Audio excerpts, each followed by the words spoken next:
And welcome to the latest postseason quick hitter from Step Brother Sports, part of the Hockey Podcast Network and the Bills Mafia Buffalo fan-based platform.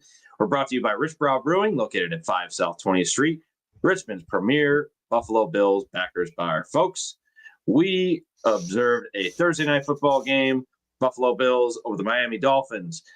The Bills take the win once again to go 3-0 on the season. Dolphins did not go quietly in this one for a number of different reasons on all facets of the ball, whether it was on offense, defense, and special teams. There are a lot of plays the Bills wanted back, but at the end of the day, they still get the dub. They win by 2 scores. So we'll be going over just some quick initial thoughts we had on the game while all this other post-game stuff is going on around us, not only from the Bills themselves, seeing the last of the Amazon broadcast kind of going on right now as well. Josh Allen and Deion Dawkins for the players that got to go out to the booth with Fitz and the crew. Shawnee V, what were some quick takeaways you had out of the game this evening? Well, I will say this, as I was just mentioning before we went live, a little bit less than enthused on the effort. Always good to get a win, especially, as you mentioned, Thursday night football. It never is pretty. It's on a short week of preparation. Obviously, the spread being what it was, basically 12.5 points. The Bills don't cover that spread, and I did feel bad. I had a house full of neighbors, like I know you did too, for this game, and I had 2 of my neighbors both with heavy money on the Bills giving 12.5 points. So having to both see the pain on their face for them to not cover the spread. But yeah, man, Miami was tough, and my main takeaway is not the Bills A game again. We haven't seen it yet. The Ravens game, the defense didn't play great. Some opportunistic stops. Obviously, we'll talk about the big interception that really kind of sealed the game. But man, the thing that I guess really I took away that irked me more than anything was some of the play calling. Specifically, like they had the momentum in the first half. They started to get rolling and put together multiple touchdown drives, and looked like they really couldn't be stopped. And then the one play out of Chris Maz, I don't know if you noticed this or not, but I had to make a mental note of this. And actually, I took a physical note. I wrote a note down too. Did you notice? So towards the end of the first half, the Bills are driving, and then in back-to-back plays, the Dolphins had secondary players go off the field. Do you remember that? I did see that, yes. Okay. Yeah, so definitely not something you missed. Right. So you notice that, and then it turns to, and this really ended up being a turning point in the game, especially for momentum. You have, granted, I know Cooper DeJean is an amazing corner, but you have a white corner, for what that's worth, whatever, right? Just saying, I'm just throwing that out there, an observation. So no better than your third cornerback singled up with no safeties over the top against Shavers, and it was a clear chance to maybe go and make a play, maybe take a shot at going touchdown, and they go super ultra conservative, run it up the middle, and then you get the terrible shanked field goal. God love Matt Prater. He's been awesome, but he just whiffed on that one really badly. Nobody got a hand on it. He just missed it. Good hold. That one looked rough. That one looked rough. And then it's like, and then from that point on, after, again, a play calling decision, and then more questionable play calling decisions kind of followed that, but you let the Dolphins just hang around unnecessarily. You were the better team, and you couldn't really get stops on third downs again. That same problem that sometimes has been haunting us and following us around. And yeah, obviously at the end of the game, they pull it out and they make it a 2-score game. But man, the Bills in a different version of this game could have lost this game. 100% agree. I mean, there are blunders on every side of the ball, like kind of how I gave an introduction for us there. The play calling, especially getting into the third quarter, extremely conservative, not much aggressiveness shown by Joe Brady. I mean, we had a couple friends over for the game, and I was explaining to them how, like, every single time they get into a game like this where they have a very winnable game against a pretty inferior opponent, they often get stuck in the mud. They just try and get too cute with conservative play calling. They just do these very simple design runs, or they try and get like cute on screen passes. Their downfield passing just kind of diminishes. Like Joshua Palmer was not much of a threat tonight. Same with Keon Coleman. I mean, he had a couple catches early on, but Joshua Palmer only had, like, I believe, 1 or 2 catches himself, which kind of resulted in a little bit of a disappointing performance. I mean, Dalton Kincaid started off pretty strong, especially on that first drive, and was what I thought was going to be a consistent, reliable go-to target for Allen for the evening. I mean, there was even a drop touchdown pass he had before the Jackson Hawes shovel pass touchdown. What a throw! So, what a throw! Yeah. Josh put it in his hands. Literally. But I won't put that all on Kincaid because the defender did have a hand on it, so it caused a little bit of a bobble. He raked his hand. So. He raked the ball out. He did. Yep. He did. So. Again, credit to the Dolphins themselves. I mean, they were left for dead all week long in the media, no matter where you looked. I mean, it was just Mike McDaniel's funeral all week long. I mean, yes, they were able to show up and show out. They he's not fired. He doesn't get fired after that showing. No, he should not be fired after that showing. I mean, again, everybody was expecting the Bills to bury him. I mean, ultimately, they did win by 2 scores at the end, but it wasn't easy. It was tough sledding the whole way through. Yep. I mean, the defense on several 3rd and long plays, I mean, just throughout the game, especially in that final drive at the end of the second quarter, end of the first half, several 3rd and long plays. They could have gotten off the field. They could have double dipped on offense. They could have easily had an opportunity to do that, but then just costly mistakes, leading to just some big gains. I mean, you see Tua just throwing off his back foot on the run for some of those plays, which is not something he's very known to do characteristically. I mean, he was even doing some runs himself. I felt like at times he had a red carpet. I mean, from what I saw, I was sorely disappointed in the play of the defensive tackles. I mean, Ed Oliver was sorely missed this one. I mean, everybody thought that in previous weeks that the Dolphins' offensive line left quite a bit more to be desired. I mean, especially for protection for Tua, because he was easily to rattle the last couple of games. I mean, I don't even recall seeing. I mean, I was also just kind of handling some guests at the house alongside my wife, just making sure that everybody was attended to nicely. Credit more to my wife because she was definitely being more of the host. So I want to make sure I get that in if she's listening. The women in her family are so good at that, aren't they? They certainly are. But still, we love them.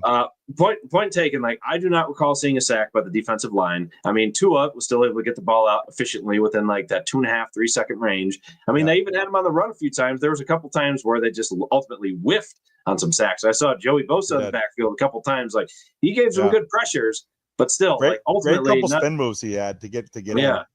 I mean, ultimately, just not a great showing from the defensive line. Let's hope that this mini bye will get Ed Oliver healthy. We'll get Matt Milano healthy because, again, there was a lot to be desired by the defense.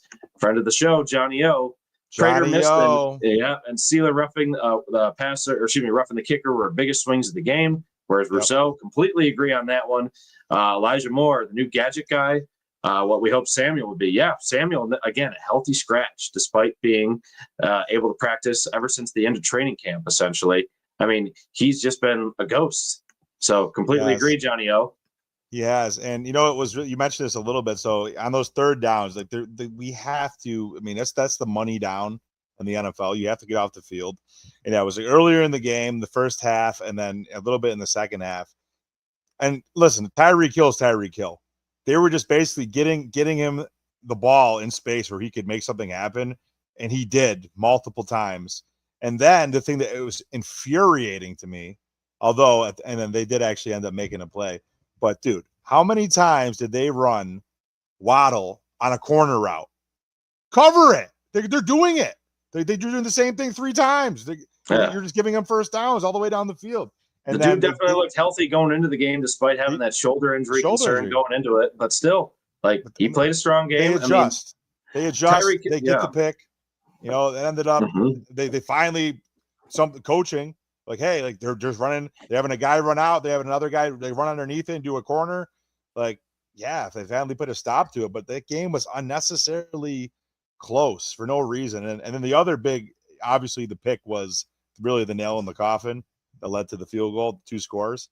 But man, if there was a game that the Bills really needed a little bit of breathing room, Tua pick and out of all things, a roughing the punter. How bad at that point in the game did they need that roughing the punter call to extend that drive? Seemed, I could see why Sealer was pretty upset about that because, again, obviously his momentum is momentum at that point. Like, sure. I could see how that could be seen as incidental. Mike McDaniel himself was also pretty pissed in that regard. But at the same time, like, you don't see those called punter, pretty often. I mean, you got to let the punter land. You have to let him land. He very clearly got the ball out well before that hit took place. I mean, again, credit to the Bills for obviously hanging in there, not letting it the lead completely disappear. They only trailed after that first Miami drive where it looked like they got punched in the mouth after that Gordon touchdown. I believe that guy on social media, I think that was going around, was kind of viral today. Now needs to text his ex-girlfriend who's getting married this weekend. So good luck to that guy out there. I forget the exact name and account, but for those who are watching and paying attention, I think everybody needs to put that guy on blast. So again, feel free to chime in, folks. How do you guys think that you are feeling after this game? So again, open to comments, open to hearing what your thoughts are. Yeah, we're sticking around for just a little bit. So just for a little, let us know. And I do want to we have about 700, almost 800 people here live with us. So thank you. You know, there's a lot of places you can go after the game. And I think that we've seen after the past couple games, and you did a quick hit post game with Carl, I believe it was last week, see how many people jumped on. I think it would be foolish for us to not go on and just give some just quick immediate takes. You know, so a lot of us do have work in the morning. I do want to get to the stats real quickly. I have them up here. One thing that I do want to say, and again, we don't want the Bills to be peaking. We're not playing our best football. We'd be lying. Anybody would be lying to say that we are. We're not hitting on all cylinders, but they're a good enough team with enough talent to be beating inferior teams, which is a good thing. What I will say before I get into some stats for you is we now have essentially a 10-day little mini bye before we come home again and play a fairly hapless Saints team who should be, similar, I think, even less talented than the Dolphins are for the most part. But you have 10 days to get ready for them. Rest up. I think that the spread is going to be at least as steep as it was for this game. I could easily see them giving 13 or more points to the Saints. This kind of goes to show you that all teams can play tight games. It's not ever always going to be a runaway. But what I will tell you is I foreseeing a beatdown, an actual beatdown next game. I know we said that for this game. It's shame on us. It's a division game, and we just made a couple just mistakes in terms of play calling, and we weren't able to really extend it. We were like on the edge of breaking the game open, and it just never ended up happening. But you kind of felt that way, and then the Dolphins started to gain confidence. With the Saints, I think it's going to be at least a 13-point spread coming in our building. They're a pretty shit team, to be honest with you, and we have all extra time to prepare. I think that's going to be an ugly game, which I'll be happy about. I at this point, I want to see an actual beatdown. I was hoping, I had hopes that Josh Allen would be on the bench at some point in this game, and obviously that's not where this game took us. Again, happy to get the win, but I'd like to see a more consistent effort and a more complete effort on both sides of the ball. We're not quite there. For whatever reason, and it's only week 3. Yeah, but I heard this a bit on WGR earlier throughout the week. I believe Shop and Bulldog were bringing this up. Obviously, be happy with a win. Just get there. Ultimately, because it's a Thursday night football game, weird stuff happens. A long season. You want to come out of the game unscathed for the most part. I mean, stack wins. Stack the wins, especially early on, like they are. I think the only potential concern we have, Christian Benford took that kamikaze hit from Taylor Rapp once again. He came back. Yeah, he came back in the game. I was curious, though. I did not remember seeing Rapp later in the game. I thought I remember seeing Cam Lewis taking some snaps out there towards the end. I believe you're right. I have the snap count here. As you're looking that up, continue to talk. I'll see if I can look at that real quick here. But regardless, back to the point about what was said on WGR. I mean, in some cases like this, they were talking about how style points mattered quite a bit. And there were a lot of points that were left to be taken from this game. And the Bills didn't capitalize on many occasions. And the defense is a lot to blame. I mean, you could also blame Matt Prater for that shank that he had wide left. But still, the play calling, again, there's always at least the whether it was last year and maybe a couple of times going into this season as well, especially against the Ravens during week 1. And now for this tonight's game, you saw them just get stuck in the mud throughout the third quarter, parts of the fourth quarter, like where the Bills just could not put them away. They could not just get that extra gear in offense. I mean, I've said this to a few people now, and I even said this to our one of our sponsors, Hank Schmidt down at Rich Brow Brewing. Just like shout out to Hank. Yep, shout out to Hank. Good folks there at Rich Brow. Make sure you check them out whenever you can down here, downtown Richmond. But still, I've been saying to them, like, they just don't want to unleash Allen to his full potential. But like you said, you don't want to peak so early and have Allen just fight for every single bit of yardage every single game. Because the more you do that, like, it's just going to exhaust the team and Allen himself, of course, and have him be more prone to injury or maybe just some negative plays or turnovers. Right. But still, you just feel like there's just like that extra little piece that Allen, like, not that he's not giving it, like, he's obviously trying his best at every play he can give you. But still, I just feel like the play calling is designed where you're not truly unleashing your MVP quarterback's potential. I mean, there were some cool gadget plays with Elijah Moore, especially towards the end, where he kind of iced the game. He more or less iced the game with that big pass that he got, as well as a couple of those reverse runs that he had too. But I mean, even in the final drive, like, if you wanted to really ice the game, so Miami didn't even have another possession afterwards to even have like this last gasp of air that they were given, even though that was basically their demise after the field goal anyway. Like, they could have been a little bit more creative to try and get that first down, maybe even into the red zone after that. Like, they obviously didn't need to score a touchdown. And again, we probably sound like we're a little bit greedy with just the way they're coming. But like that was mentioned on WGR, like, style points do matter in some capacity, just because, again, you want to still be buttoned up as you can. But I know Sean McDermott will take it as an opportunity. Like, this was a learning experience. Like, we'll hit the practice field harder. We need to study some film, all that kind of coach speak that he typically tends to give. Yeah. But again, like, just to kind of put a little bow on this one, we're not going to meander too much about it, and just again celebrate the fact that it is still a dub.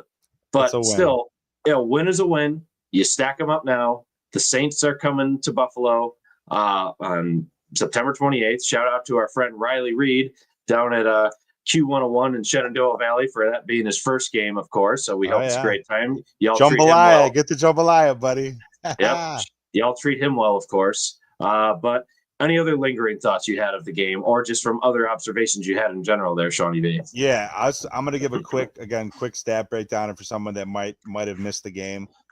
Just the thing that, again, is always, I try to find things that irk me, and that it's because we care so much. We have such high Super Bowl aspirations for this team. So again, when I was fully expecting a blowout, it didn't happen. Again, just would like I would like things to look and feel and be easier against lesser opponents. And it's just that age old adage that seems to be for the Bills, playing down to their competition, letting other teams stay around. Don't play with your food. Any of these sayings that you want to say, it's just, the touchdown. Josh Allen, as I'm going to talk about for a quick second, had a good game. He had, let me read it here. So very efficient, 134 rating. He was 22 for 28, hella efficient, 213 through the air, 3 touchdowns to 3 different players. Shout out to Jackson Hawes, gets his first touchdown. And remember, he actually got down to like the goal line in week 1, but he actually did score on the little flick. James Cook quietly went over 100 yards again, 19 for 108, averaging an absurd 5.7 for the game. Very efficient game from him, even though at times it felt like he just kept getting stuffed in the second half of the game. He had a couple big runs, and there was a couple. 3 or 4. He was about to pop and take it to the house. Oh yeah, he was one tackle away. He was gone. Tackled by his shoelaces every time. But again, you love to see just that big play potential. He, besides Josh Allen, is still there. I mean, again, I will go back and eat crow by even just saying it on social media, saying we should have, but we would have been all right with Ray Davis and Ty Johnson. No, you saw how many snaps Ray Davis got on the field tonight. James Cook is a weapon. He 100% deserved that contract. I will eat crow for what I said about him in the offseason and be feeling negative about him. He is worthy of that contract, and we're glad to have him back. But he's upper echelon, man. You could see like he has, and like you saw it tonight. We talked about this before we went on here. There was 3 or 4 plays where the last guy got him and he was off to the races multiple times where he broke, maybe it was like a 12, 15-yard run. And it's like, man, like it doesn't ever seem like he's always getting chunks of yards. He had a lot of yards. Like if you could add up the carries that he had, like 6 or more yards, he had a ton of like 7, 9, 10, 12-yard runs. And it just really adds up. It shows like if you're averaging almost 6 yards per carry, you're popping a few. But just to finish my point up with the offense and the frustration, it's like on those touchdown drives, things were so easy. They went down the field and Miami couldn't do a damn thing to stop them. And then in the other drives, they couldn't get out of their own way. So it's like, if something is working, you did it throughout the game, just do the same thing. Like, why? I think it's like they get too cute and try to like change things, and then you go 3 and out, and then you have 3 plays and get no yards. Like it's like they're going to everyone eats just to be everyone eats just to prove a point. They're like, if you're able to continuously throw to the tight ends, Kincaid was getting fed a number of passes tonight. Led the team in targets and receptions tonight again. Yep. I mean, Haas got a couple catches as well. Obviously got that touchdown play. They were using him as a great run blocker throughout the game as well. Keon Coleman, I would have liked to see a little bit more targets fed to him, not because I literally have him in fantasy, but at the same time, like you give him some momentum, like he'll produce for you. I mean, what I also thought was kind of interesting on offense, if you remember from last year when the Bills played the Dolphins at home, they had that like very quick short slant play to Coleman, which led to the interception by Jalen Ramsey. I thought it was interesting. They tried the same thing, but it was successful this time. But it wasn't against Jalen Ramsey. I believe it was actually against Rasul Douglas. So quite interesting there. Yes. Keon used his big body. He had a little bit of space. Smart, it was a smart play call. Yep. But to kind of circle things to the defense now, another frustrating thing I saw was the cornerback play. Christian Benford, obviously Tyreek Hill's not an easy receiver to cover. No. But Christian Benford had a couple struggles, of course. I mean, not to mention that potential big bomb that Tua threw to Tyreek Hill. It was pretty close to being caught. He should have caught that. He should have caught that. Yeah, but still. He was hearing the footsteps. That was where Taylor Rapp kind of caused Christian Benford to get the wind knocked out of him. That's why he had to go off to the sideline for a bit. But still, like he got beat by Hill a few times. I mean, despite him getting that touchdown, like Hill was relatively contained. He didn't like go off or get explosive. But one I was particularly disappointed in was Tre'Davious White. There was one play, especially I think, on their touchdown drive. Not only that one where he scored, I believe that was at the end of the first half, but then in the third quarter, as the Dolphins were marching to get to 21. Jalen Waddle was open. I think it was on a 3rd and long or even like a 4th down play. Trey White just looked cooked. He had no chance of catching him. Like that age, obviously starting to show in some spots there. Obviously Hill and Waddle, I mean, they're known for their speed. That's going to be their calling card. But I mean, if you're up against other speedy receivers like that and they're targeting Trey White for that reason, I mean, you hope Maxwell Harrison will come back off IR and be able to hit the ground running with some good practices just to get him ramped up to game speed. Obviously, he missed quite a bit of time since more or less like the beginning of training camp, kind of like a Cole Bishop situation all over again from last year. But still, I mean, somebody like Hairston, and he might not even get that speed right away because of just the way the knee injury played out. I mean, somebody like him in peak physical shape would have been a guy to go stride for stride with Hill or with Waddle just based on his speed alone. Athleticism. So, exactly. Maybe been able to make a play on that ball and ultimately have that lead to either a field goal or turnover on downs. So it was concerning to see that, just especially because Trey White had a strong training camp, and ultimately, like a lot of people are thinking like, oh, we're all set. Even if Maxwell Harrison is injured, like that was like everybody's reassured. And then he wasn't even on the injury report this week for his groin injury. So you would have liked to see a little bit more out of him. But again, age is starting to show. Well, let me ask you this. No, you're right, 100%. He's lost a step, athleticism, especially. Not only is he older, but some of that athleticism has been sapped out of his body due to the two major leg injuries that he's had. Oh, of course. But my thing is this is the thing that just kind of irked me. So if you're a guy like Trey White, you're a veteran, you got to rely on technique and the mental side of the game. My question is, you're one-on-one from like 2 yards out of the end zone. You can't play 7 yards deep. Like, they're going to get beat. Like, there's no way. Like, you're not going to get there. Quick slant, you're in for the touchdown. Like, bro, you got to be up on the receiver, pressing him basically on the goal line. Like, that's the easiest touchdown Tua was going to have all season. Yeah, without a doubt there. I mean, it's just maddening because, again, it felt like, again, you want to give him benefit of the doubt. Short week, you were just doing whatever installs you could throughout the last few days and still making sure you're trying to walk away unscathed with injury. But still, it just felt like, and I even tweeted this out saying the defensive coach, Sean McDermott, needs to do a better job of coaching his players up in situations like that. This was a problem last year for situations like that and on all those third and longs. Like, they can't be running into the same problems right now. Again, it's good to get the kinks out early, especially like it's week 3. They have plenty against of time inferior opponents where they can still catch some wins while like going through these growing pains, right? At least there's that. And there are reinforcements on the way with Hoyt and Ogunjobi because, again, like we mentioned earlier on the show, TJ Sanders and Deion Walker, I mean, the defensive line left a lot to be desired tonight. I mean, Deion did have a good play at the beginning of the game. He did. He had a great play. One play. And also, like, I also don't want to be critical, too overly critical, because, again, ultimately, like, Tua barely had over 100 yards, and Devon Achane, like, and Gordon as a running backs, like, they didn't crack a lot, but it just felt like everything was just so difficult again. Yes.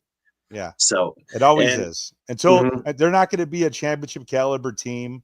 And like, things can change year to year, year over year. They can change within seasons, but until we can physically watch this team enough that things can just be easier, it's going to be tough to win a championship.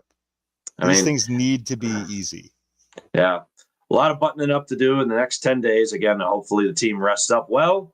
And in the meantime, Sabres training camp starting up today too, just as a little fun thing. Yep. Can't wait.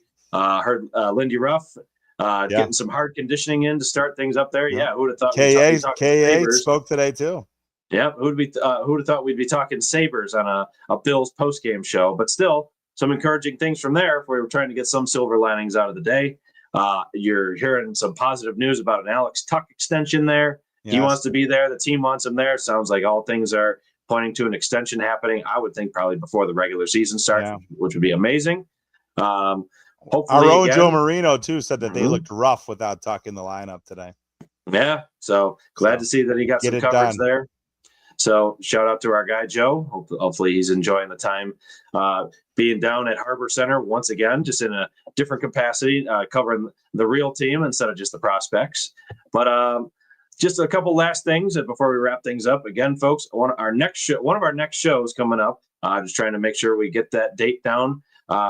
Nailed accurately. We have Tyler Dunn going to be going to not going to physically, but remotely will be joining us at our next live show at Rich Brow Brewing. So we'll be announcing our exact date for that soon. But we're really excited again to have Tyler back on the show to talk all things Bills, of course, but then around the NFL, because his platform on golongtd.com, one of the best long form sites out there. He goes super in depth on all the teams, just near and far, make sure everybody gets their love and tell some really groundbreaking stories all the time. So again, shout out to Tyler. We can't wait to have him back on once again. Shawnee V, any last parting thoughts before we conclude for the night? No, a win is a win. Just win, baby. All of those kind of corny, goofy cliches that are true. Let's just continue to get better throughout the season. Let's continue to work on peaking at the right time, staying healthy, happy to get the win, happy to have some time, not only for the players to rest, but for us to rest. Yes. Been doing a lot of pods lately. So yes, I know you have for sure, especially on your The Line is hot. The line is hot. The line is hot. So join us tomorrow. Quick shameless plug. Every Friday. at about 9:00. You can catch we talk about the weekend's slates of mainly football, college and NFL. So you've check us out. had a pretty good a spread of wins there too. So if for those who actually do look for his betting advice on The Line is Hot, he's had a pretty good streak. Not to give him some enabling there by any means, but still he's had a pretty good streak, folks. So check him out, and him and Boston Mike, of course. Yes, sir. So yes, sir. With that, folks, to all 1,028 of you tuning in, we appreciate you always for giving us your time and for your listeners, listenership and viewership. With that, go Bills. Let's go Buffalo. Go Bills. Let's hope for some stress-free football watching on Sunday. Enjoy your red zone, folks. Enjoy your fantasy teams. Yes, that too. May you get fantasy dubs all around. Have a good one, folks.